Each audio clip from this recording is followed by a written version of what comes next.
Harihi Om, Shri Gurubhyo Namaha, Shri Krishnaya Namaha. Today we'll be doing second half of the next 10 shlokas of chapter 8, that is from 11 to 20. And Kusumji will be repeating after me. So let's start with the Dhyana shlokas. Narayanam Suragurum Jagadekanatham Bhakta Priyam Sakalaloka Namaskritam Cha Traigunya Varjitamajam Vibhumadhyamisham Vande Bhavagnam Amarasura Siddhavandyam Narayanam Namaskritya Naram Chaiva Narottamam Devim Saraswatim Vyasam Tato Jayamudiraye.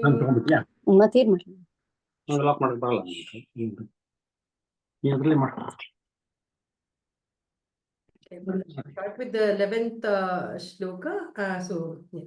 Yadaksharam Vedavido Vadanti. Yadaksharam Vedavido Vadanti. Vishanti Yadyatayo Vitaragaha. Vishanti Yadyatayo Vitaragaha. Yadichanto Brahmacharyam Charanti. Yadichanto Brahmacharyam Charanti. Tatte Padam Sangrahena Pravakshe. Tatte Padam Sangrahena Pravakshe. Yadaksharam Vedavido Vadanti. Vishanti Yadyatayo Vitaragaha. Yadichanto Brahmacharyam Charanti. Tatte Padam Sangrahena Pravakshe. Yadaksharam Vedavido Vadanti. Vishanti Yadyatayo Vitaragaha. Yadichanto Brahmacharyam Charanti. Tatte Padam Sangrahena Pravakshe. Sarvadvarani Samyamya. Sarvadvarani Samyamya. Manohridi Niruddhya Cha. Manohridi Niruddhya Cha.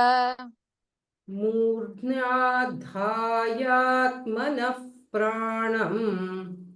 Murdhnadhyayatmanah Pranam.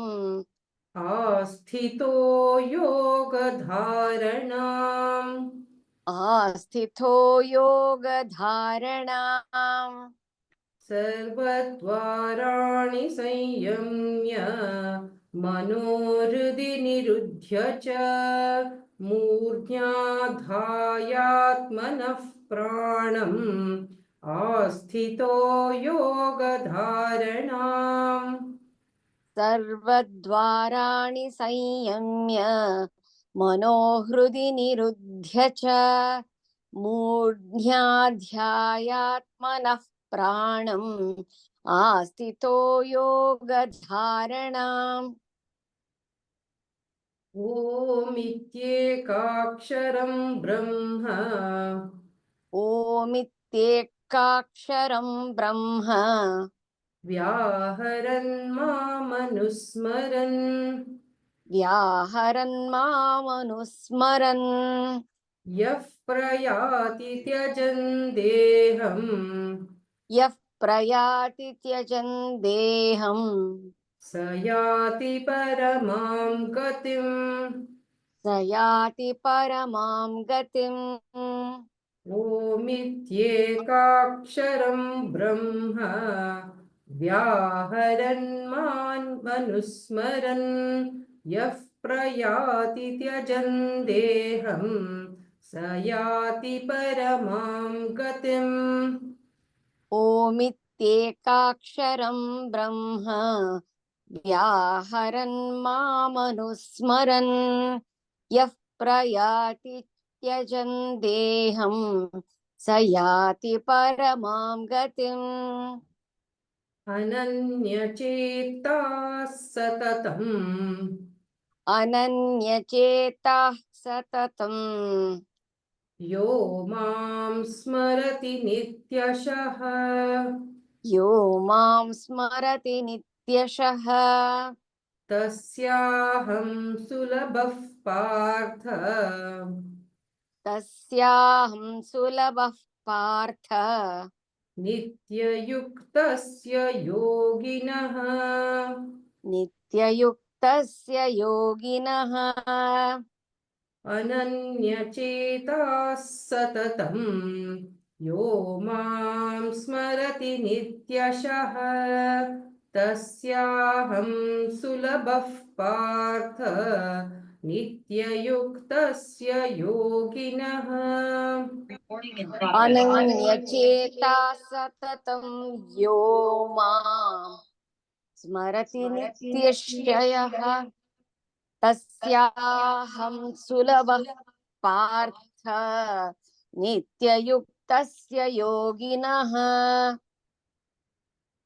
मामुपेत्य पुनर्जन्म मामुपेत्य पुनर्जन्म दुःखालयमशाश्वतम् दुःखालयमशाश्वतम् नाप्नुवन्ति महात्मानः नाप्नुवन्ति महात्मानः संसिद्धिं परमां गताः संसिद्धिं परमां गताः मामुपेत्य पुनर्जन्म दुःखालयमशाश्वतम् नाप्नुवन्ति महात्मानः संसिद्धिं परमां गताः मामुपेत्य पुनर्जन्म दुःखालयमशाश्वतम् नाप्नुवन्ति महात्मानः संसिद्धिं परमां गताः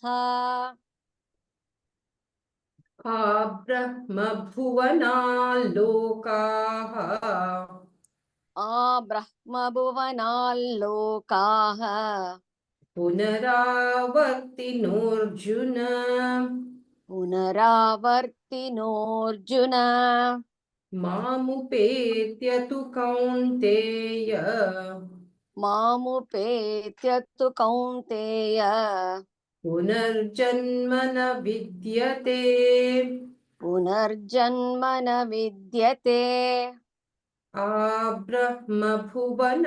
आब्रह्मभुवनालोकाः पुनरावर्तिनोऽर्जुन मामुपेत्य तु कौन्तेय पुनर्जन्म न विद्यते आब्रह्मभुवनाल्लोकाः पुनरावर्तिनोऽर्जुन मामुपेतु तु कौन्तेय पुनर्जन्म न विद्यते सहस्रयुगपर्यन्तम् सहस्रयुगपर्यन्तम् अहर्यद्ब्रह्मणो विदुः अहर्यद्ब्रह्मणो विदुः रात्रिं युगसहस्रान्ताम् रात्रिं युगसहस्रान्ताम् देहोरात्रविदो जनाः देहोरात्रविदो जनाः सहस्रयुगपर्यन्तम् अहर्यद्ब्रह्मणो विदुः रात्रिं युगसहस्रान्ताम् देहोरात्रविदो जनाः सहस्रयुगपर्यन्तम् आहर्यद्ब्रह्मणो विदुः रात्रिं युगसहस्रान्ताम् ते होरात्रविदो जनाः अव्यक्ताद्व्यक्तः सर्वाः अव्यक्ताद्वयक्तः सर्वाः let's do that again, sorry. Yeah. अव्यक्ताद्व्यक्तयः सर्वाः अव्यक्ताद्व्यक्तयः सर्वाः प्रभवन्त्यः रागमे प्रभवन्त्यः रागमे रात्र्यागमे प्रलीयन्ते रात्र्यागमे प्रलीयन्ते तत्रैवाव्यक्तसंज्ञके तत्रैवाव्यक्तसंज्ञके अव्यक्ताद्व्यक्तयः सर्वाः प्रभवन्त्यः रागमे रात्र्यागमे प्रलीयन्ते तत्रैवाव्यक्तसंज्ञके अव्यक्ताद्व्यक्तयः सर्वाः प्रभवन्त्यः रागमे रात्र्यागमे प्रलीयन्ते तत्रैवाव्यक्तसंज्ञके भूतग्रामः स एवायम् भूतग्रामः स एवायम् भूत्वा भूत्वा प्रलीयते भूत्वा भूत्वा प्रलीयते रात्र्यागमे वशः पार्थ रात्र्यागमे वशः पार्थ प्रभवत्यः रागमे प्रभवत्यः रागमे भूतग्रामः स एवायम् भूत्वा भूत्वा प्रलीयते रात्र्यागमे वशः पार्थ प्रभवत्यः रागमे भूतग्रामः स एवायम् भूत्वा भूत्वा प्रलीयते रात्र्यागमे वशः पार्थ प्रभवत्यः रागमे परस्तस्मात्तु भावोऽन्यः परस्तस्मात्तु भावोऽन्यः अव्यक्तो व्यक्तात् सनातनः अव्यक्तो व्यक्तः सनातनः यः स सर्वेषु भूतेषु यः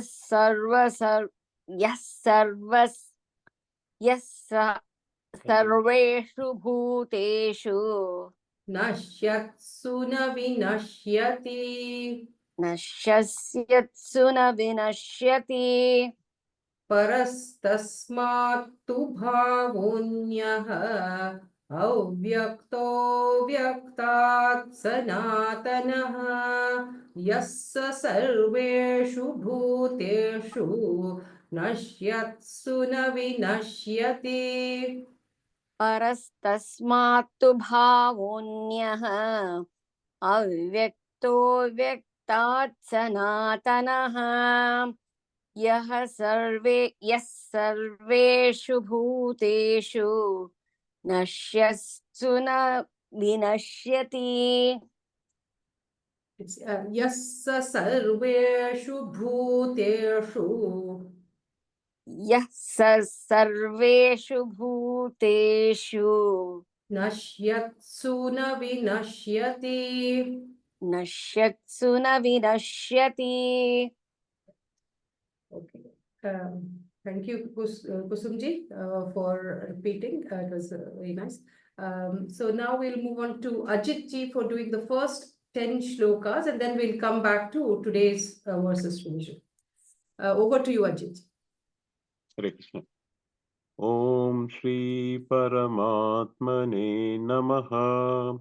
Atha Ashtamodhyayah.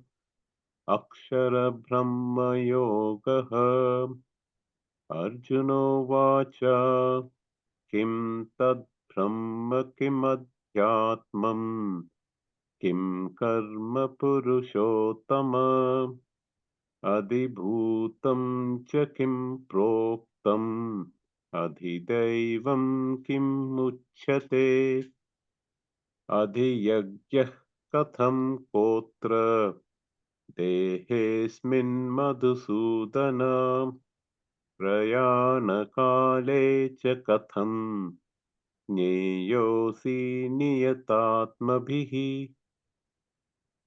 श्रीभगवानुवाच अक्षरं ब्रह्म परमं स्वभावोऽध्यात्ममुच्यते भूतभावोद्भवकरः विसर्गः कर्म संयतः अधिभूतं शरो भावः पुरुषश्चादिदैवतम् अधियज्ञोऽहमेवात्र देहे देहभृतां वर अन्तकाले च मामेव स्मरन् मुक्त्वा कलेवरम् यः प्रयाति स मद्भावम् याति नास्त्यत्र संशयः यं यं वापि स्मरन् भावं त्यज्यत्यन्ते कलेवरम् तं तमेवैति कौन्तेय सदा तद्भावभावितः तस्मात् सर्वेषु कालेषु मामनुस्मरयुध्य चेत् मय्यर्पितमनो बुद्धिः मामेवैष्यस्य संशयम्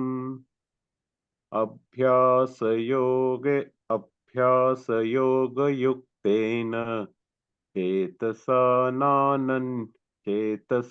नान्यगामिना परमं पुरुषं दिव्यं याति पार्थानुचिन्तयन् कविं पुराणम् अनुशासितारम् अनोरणीयां समनुस्मरेत्यः सर्वस्य धातारमचिन्त्य रूपम् आदित्यवर्णं तमसः परस्तात् प्रयाणकाले मनसाचलेन भक्त्या युक्तो योगबलेन चैव भ्रुवोर्मध्ये प्राणमावेश्य सम्यक् सतं परं पुरुषम् उपैति दिव्यम्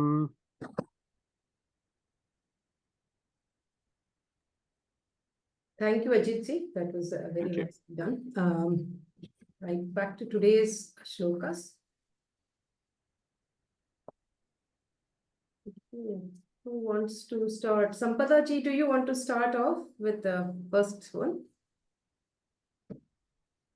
Yeah, I can. Okay. यदक्षरं वेदविदो वदन्ति विशन्ति यद्यतयो वीतरागः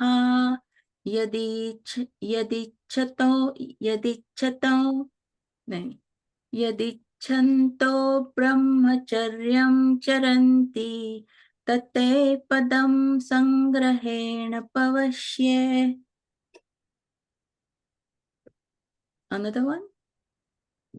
12th one as well, or? You're on mute, Neetaji, sorry. Yeah, go ahead and then we'll move on to someone else. Yeah, okay, Okay. go ahead. Yeah. सर्वद्वाराणि संयम्य मनोवृत्ति निरुध्य च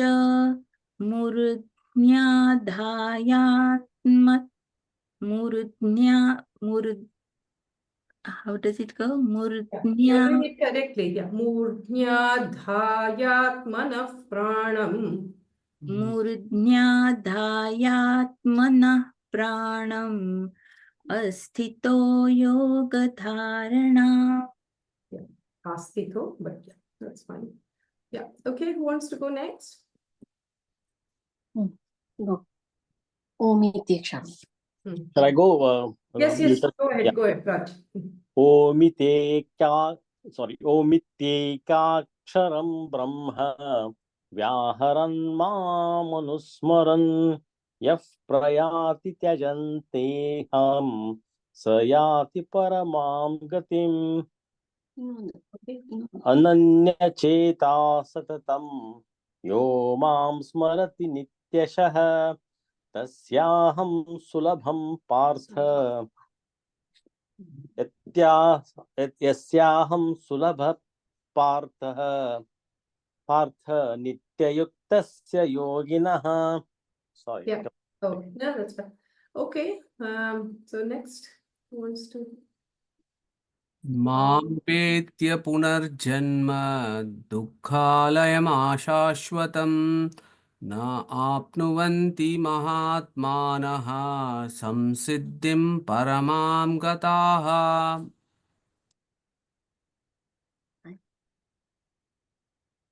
Yeah, you want to next one as well? Yeah, sure.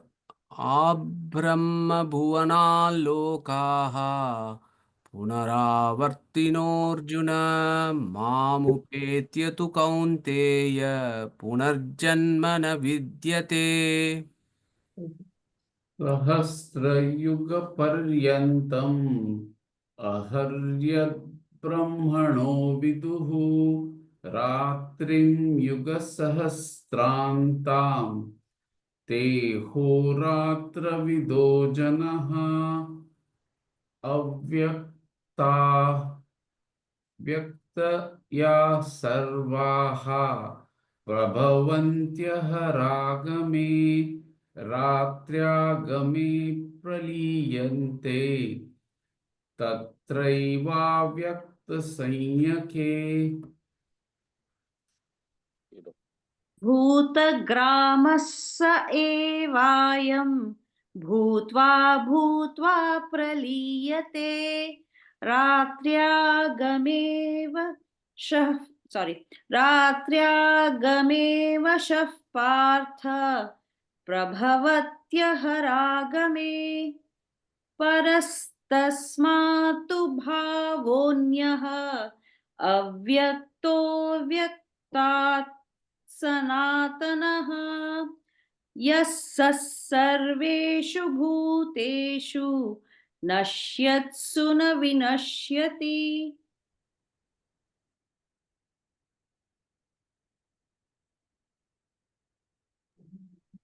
Okay, so yeah, we've finished today's shlokas. Anyone has any doubts? Anyone wants to repeat any of the shlokas? Today's. Neetaji, just number 12. Mhm. I think, I mean, with the Bhagavad Gita as it is, in that one, it goes the second line, second pada goes as Murdhanya. So I don't know how do we do on this one? Yeah, it's all joined up in here. Murnya dhayat manaf pranam. So it's just joined. Sorry, so it's Mudhnya. Is it There's Mudhnya? a dha and a na. So if you Yeah. see the second one, there's a na Yeah. as well there. Murnya dhayat. Okay, so Murdhnyad. Mm. Murdhnyad. Mm. Okay, thanks. Neetaji, Yeah. 18th, which I struggled. Okay. Avyakta